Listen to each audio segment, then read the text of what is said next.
Politics is politics. But you must think big and think beyond what you expect from me. We expected a very fatherly advice. Mano allegation maro dual. Mondo come past of it.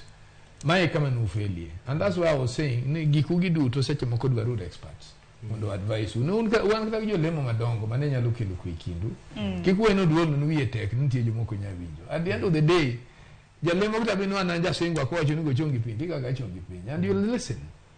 So to me, the man manuka ugini was wrong. We will cover any allegation as a basis. No koromi uketo nyengo actually. And to me, and I want to tell you, I know Rengo as a person. And I would tell you that is the best person manangen nyalogeru.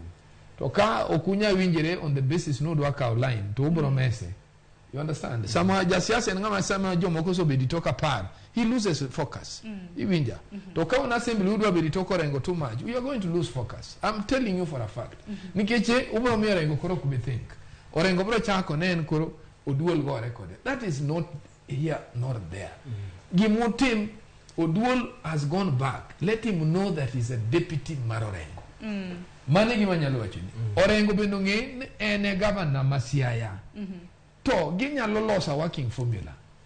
Because Oduol is an accountant. And that's why you catch up fail in unbende tingo kom kai ni kicha pesa manchu tingo kom nien marwa majo Siaya kataneni maru. Kanitere bura. I don't know who gave you this permission because really no, that was a useless evidence. That is a useless evidence because at the end of the day, surrounding any investigations, kata in the legal practice, kinye kapwa na nyungeno kwelo, to kwelo kutaga na impress, to ongisa. Koro kadi mwamara impressed. Ukapeni ngacha ni impressed wacha. You understand? Alenga. Arito mondo the opponent mo page. You understand?